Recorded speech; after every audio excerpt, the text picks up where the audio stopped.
Good evening, you are watching Vision TV Live and this is our weekly news with me, Fatmata Jawara. In the headlines, Gambia Immigration Department may charge migrant traffickers with murder. Ex-BAC chairman breaks silence. Encroaches into government layout warn of imminent demolition. NPP to put regional secretaries on salaries. State House says appointment of executive coordinators legit. Those are the news headlines. Do stay tuned for the news in detail. Welcome back. The ruling National People's Party has approved a budget to allocate salaries for all its regional administrative secretaries who will work in the bureaus to make them functional during party work. It says the move is just towards ensuring sustainability of the party beyond Barrow's presidency. These salaries will be paid by party supporters. We will be rolling out our membership cards very soon, and also we will be doing a lot of fundraising because we believe a party cannot go without funds. So party supporters must see themselves in the party by contributing, either by buying the membership card or contributing in local or international fundraisings. We have talked about having a mega gala dinner in the Gambia where both NPP and non-NPP supporters will come, support or enjoy themselves. CDCC NPP Admin Secretary said, "We will make sure chairpersons, regional secretaries, treasurers, regional coordinators and campaign managers are all provided with CUG telephones to address communication challenges with the national administrative bureaus. We will also provide them with mobility. We want to be a party that set the pace for others to follow," he said. Sidinjai said the NPP will also provide leadership training opportunities for the executives in the grassroots so that the party will not be disconnected from the grassroots. He said all NPP bureaus across the country will have 2 cleaners, a cook, day caretakers and a night security. Already, we are creating jobs for our party supporters and we will empower them with training as well. I can assure you in a few months, you will see a different NPP, he said.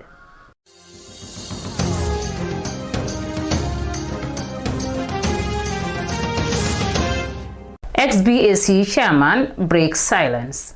The former Brikama Area Council chairman, Sirifo Sonko, has advised his successor to stop going after people and focus on developing the West Coast region and the welfare of the council staff. The current BAC chairman, Yankuba Dabo, has been at loggerhead with CEO Modjenga since he assumed office. They first clashed when the chairman requested for the CEO to provide all the council's financial detail and he refused.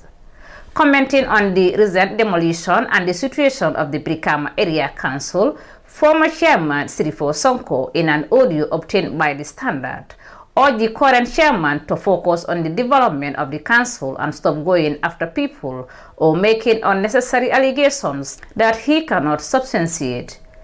We should stop politicizing issues related to national development, he charged. Commenting on the controversial clearing of the road, Sonko said President Barrow is not responsible for the demolition.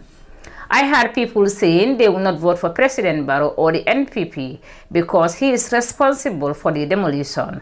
But I want to make it abundantly clear that the President is not responsible. He has not sent anyone to demolish those places, Sirifo Sonko said. He said the police have consulted the authorities in the area before starting the demolition. They have consulted the chairman of the Brikama Area Council and the governor's office to inform them about the planned demolition and the day they are going to start, he said.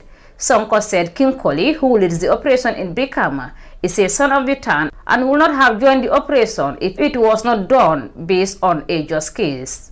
We all know how difficult it was for Brikama ambulance to navigate through those roads before it was cleared.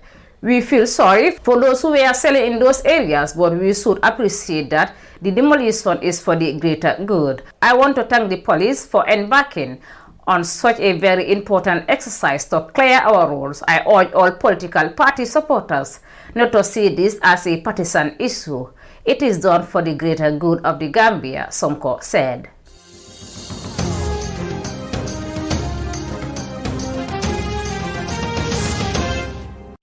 State House says appointment of executive coordinators legit. In response to a declaration by lawyer Lamin J. Dabo arguing that the appointment by the President of Executive Coordinator for Banjul and KMC is unconstitutional, published in the Standard on Monday, the Office of the President yesterday countered, arguing that as much as it appreciates concern raised by Counsel Dabo, the article overlooked crucial aspect of the Constitution in the governance step-up.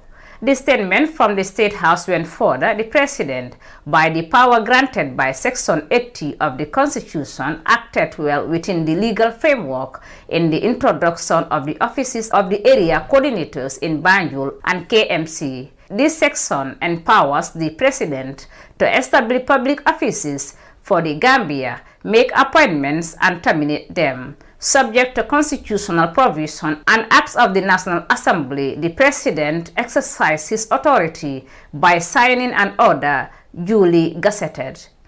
On the lawyer's second point, claiming that the appointment interfered with local government administration, State House said that is not accurate.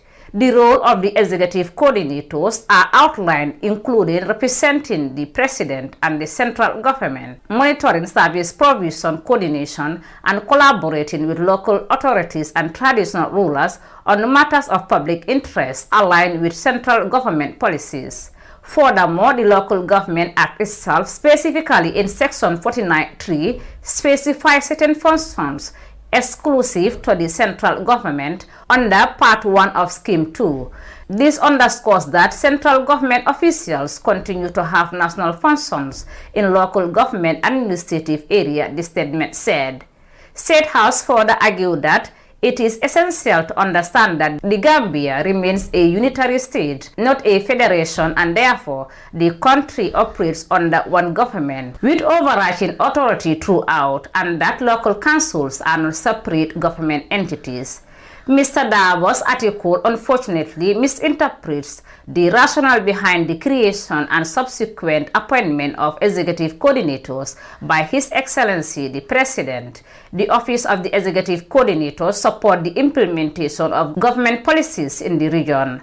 The reintroduction of these offices directly responds to the concern highlighted in the article, specifically emphasizing the enhanced decentralization of public service to bring them closer to the people. Historically, the governor's office were situated in Banjul and Bakau, the statement concluded.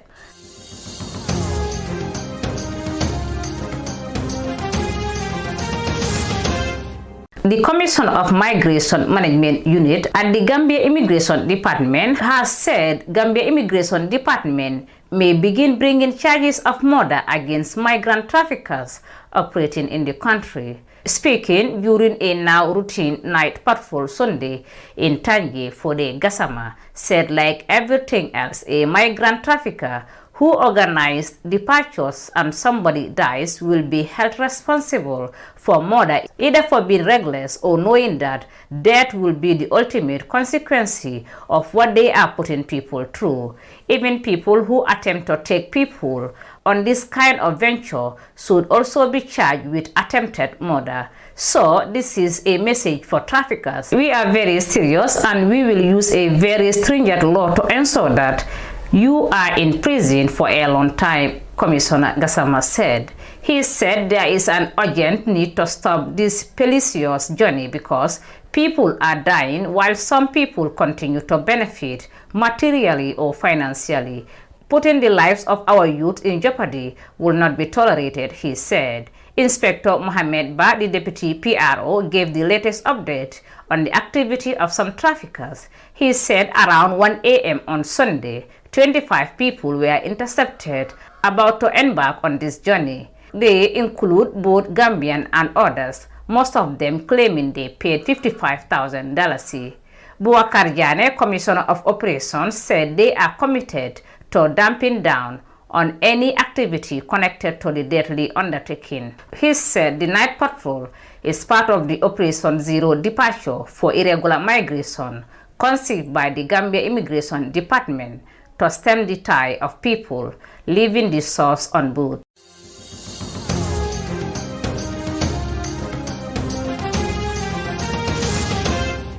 Encroachers into government layouts warn of imminent demolition. The Ministry of Lands, Regional Governments and Religious Affairs has said it observed a widespread disregard for laws and rules governing law development, and that significant encroachments have been reported in the government residential layouts within the Greater Banjul, particularly in the West Coast region. A statement from the ministry said the Department of Physical Planning and Housing, together with the Department of Lands and Survey and other stakeholders, will be conducting an assessment exercise to establish the plots of land affected by these encroachments, which will be immediately followed by a joint operation to clear all such encroachments and unauthorized structures within designated government layouts. Therefore, all affected allottees are urged to present their allocation letters or leases along with a written complaint to the Department of Lands and Survey by 30th November,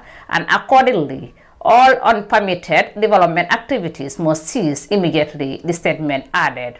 It says the clearing operation will for now affect Salaji layout proper and Salaji extension layout, Old Yundum layout, Nemasu layout, and Tangi residential layout.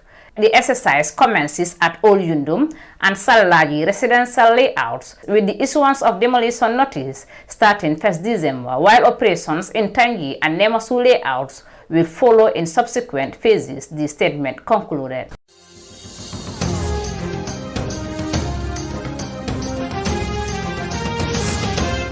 Barrister Dabo maintains stance on appointment of executive coordinators. Lawyer Lamin J. Dabo has maintained his opinion that the appointment of executive coordinators by the president is unconstitutional, a day after State House defended them as legitimate and not interfering with the affairs of the local governments. According to State House, the lawyer, in his legal argument, overlooked crucial aspects of the Constitution in the governance setup, adding that the President acted well within the legal framework in the introduction of offices of area coordinators in Banjul and KMC. But in an interview with King FM, Lamin Dabo said the person who wrote the State House statement has no idea of what he or she is saying. What I rely on was the law, and that the president doesn't have the power to appoint executive coordinators in KMC and Banjul City Council. In fact, the president doesn't have the power to appoint even governors in regions if those governors and those executive coordinators are going to be meddling in the running of the affairs of the local government authorities. Mr. Dabo further contended that the legality of the appointments is not in question. What Section 80 is referring to is the president's power to appoint. Yes, he can establish a position, but he cannot establish it if it will interfere in the running of the affairs of bodies like the local government authorities. According to Section 193 of the Constitution, local government authorities should govern themselves in every way and form.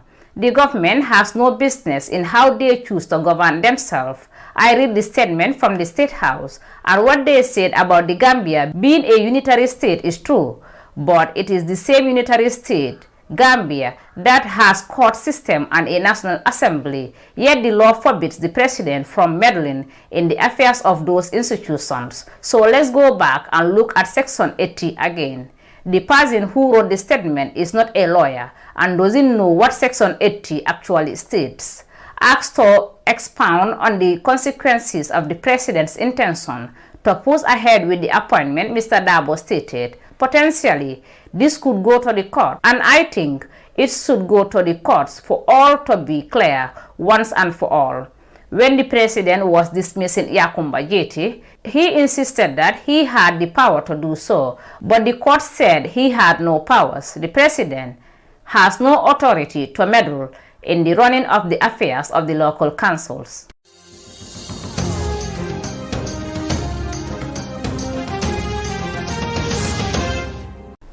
That's all we have for you today. I was your presenter, Fatmata Jawara. Do have a great weekend. Thank you for watching with us.